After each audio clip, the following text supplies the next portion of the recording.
Oke, Assalamualaikum warahmatullahi wabarakatuh. Semoga Ananda semuanya sehat beserta keluarga dan orang-orang sekitar.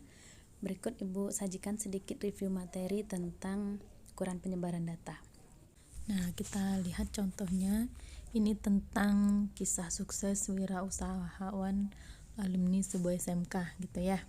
Jadi ini adalah data gaji bulanan karyawannya pada salah satu cabang dalam juta. Ada yang 5 juta, 3 juta, 5 juta, ada yang 7 juta, dan seterusnya. Nah, sekarang kita mau lihat penyebaran datanya. Oke, kita lihat data ini. Ini sudah Ibu rangkum dalam sebuah tabel untuk memudahkan kita melihatnya. Nah, untuk menentukan median kuartil, syarat yang pertama, data itu harus dalam keadaan terurut atau sedang dalam keadaan berurutan. Boleh dari kecil ke besar atau sebaliknya. Nah, silakan perhatikan itu pada tabel yang di bawah yang berwarna, itu udah Ibu urutkan datanya mulai dari yang terkecil sampai yang terbesar. Nah, untuk menentukan kuartil, sebaiknya kita mulai, kalau dengan mengurutkan seperti ini ya, lebih enaknya itu kita mulai dengan data yang di tengah atau median. Nah, kebetulan di contoh yang berikan ini datanya berjumlah ganjil.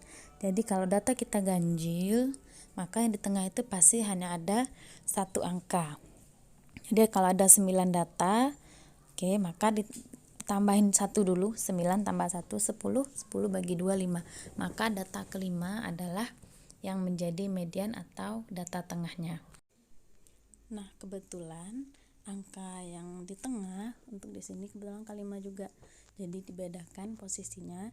Yang pertama posisinya di tengah data kelima, karena 9 tambah 1, 10 bagi 2 dapatnya 5, berarti median terletak di data kelima. Kebetulan nilai mediannya adalah 5. Selanjutnya kita mau lihat cara untuk menentukan kuartil bawah dan kuartil atas. Karena setelah kita pilih yang di tengah, kalau kebetulan dia satu angka, maka untuk menentukan letak kuartil bawah itu angka 5-nya atau data kelima yang ganjil itu dia tidak masuk lagi. Maka kita lihat data pertama sampai data keempat, kita cari siapa yang letaknya di tengah. Kalau dia genap, tentu yang di tengah itu ada 2 angka. Tinggal kita rata-ratakan saja. 3 tambah 3 bagi 2. Begitu juga dengan kuartil atas, karena kebetulan kuartil atasnya terdiri dari jumlah data yang genap, yaitu sebanyak 4 data, maka tentu yang letaknya di tengah itu adalah terdapat 2 angka, yaitu yang Ibu beri warna hijau tua. Jadi tinggal dirata-ratakan saja, 6 tambah 7 dibagi 2. Nah, sekarang coba bandingkan. Ini kita tambah data kita satu lagi sehingga sekarang jumlahnya 10 bilangan genap. Nah, bagaimana cara menentukan letak kuartil-kuartilnya? Yang pertama tentu kita cari data tengah dulu ya. Karena dia bilangan genap, 10 dibagi 5 berarti mediannya terletak pada data kelima tambah 1, berarti data kelima tambah data keenam kita bagi 2, berarti 4 tambah 5 bagi 2, maka mediannya adalah 4,5. Nah, bagaimana untuk melihat kuartil bawah dan kuartil atasnya? Kuartil bawah berarti tadi kan yang di tengah ada 2 angka. Nah, itu yang sebelah kiri kita masukkan ke dalam untuk perhitungan kuartil bawah. Jadi ada 5 data yang akan kita perhitungkan, maka tengah-tengahnya siapa? Angka 3. Lihat yang biru, 2, 3, 3, 4, 4. Kelima-limanya kita hitung untuk mencari kuartil bawah. Kita susun, itu yang menjadi kelima-limanya akan kita perhitungkan. Maka ketemulah kuartilnya adalah 3. Begitu juga dengan kuartil atas. Kelima-limanya mulai dari angka 5, 5, 5, 6, 7, 10. Ada 5 angka, karena dia ganjil nih 5 angkanya, berarti pasti ada satu angka yang letaknya di tengah. Oke, semoga bisa dibandingkan bagaimana data kita ketika genap dan ganjil. Nah, kita kumpulkan datanya, kita peroleh Q1 nilainya 3, Q2 nilainya 5, dan Q3 nilainya 6,5. Nanti kalau ada pertanyaan berapa jangkauan antar kuartilnya, tinggal dikurangi saja, Q3 kurang Q1. Nanti kalau ditanya simpangan kuartil, tinggal dibagi 2 saja hasil dari jangkauan antar kuartil tadi. 3,5 kita bagi 2. Nah, itu gambaran untuk jangkauan antar kuartil dan simpangan kuartil. Semoga Ananda mengerti. Oke, kita lanjutkan dengan menentukan simpangan rata-rata, variansi, dan simpangan baku. Nah, pertama untuk menentukan ketiganya ini, pertama kita harus lihat rata-ratanya dulu.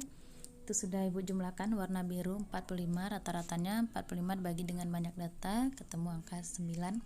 Ya, 45 bagi 9, maka kita peroleh rata-ratanya adalah 5.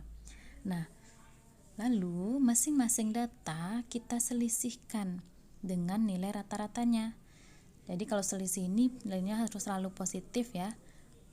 Walaupun di sini artinya negatif, sifatnya itu seperti nilai mutlak. Jadi kalau namanya selisih selalu nilainya positif. Jadi 5 kurang 5, 0.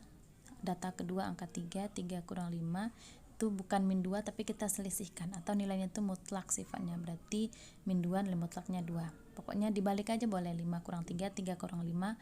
Itu kalau untuk konsep selisih sama.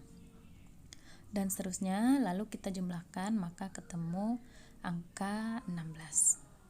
Nah, jadi simpangan rata-rata, kalau pertanyaan berapa simpangan rata-ratanya, maka jawabannya adalah 16 kita bagi dengan banyak data kita, yaitu 9. 16 per 9. Dalam pecahan boleh, dalam bentuk desimal juga boleh. Kemudian kita masuk untuk mencari variansi atau ragam. Untuk mengetahui variansi dan simpangan baku, pertama yang data yang sudah kita selisihkan tadi, data dengan rata-rata kan kita selisihkan, masing-masingnya kita kuadratkan dulu, maka jumlahnya itu akan ketemu 48. Jadi 5 kurang 5 itu 0, kita kuadratkan 0 juga. 2 dikuadratkan 4, 0 dikuadratkan 0, 2 dikuadratkan 4, dan seterusnya. Lalu kita jumlahkan akan ketemu angka 48, itu yang berwarna pink. Nah, untuk mengetahui variansi atau ragam tinggal dibagi 48 bagi 9. Nah, maka untuk simpangan bakunya, akar dari ragam tinggal diakarkan saja. Akar dari 48 bagi dengan 9. Oke, itu sekelumit tentang reviewnya. Semoga bisa difahami.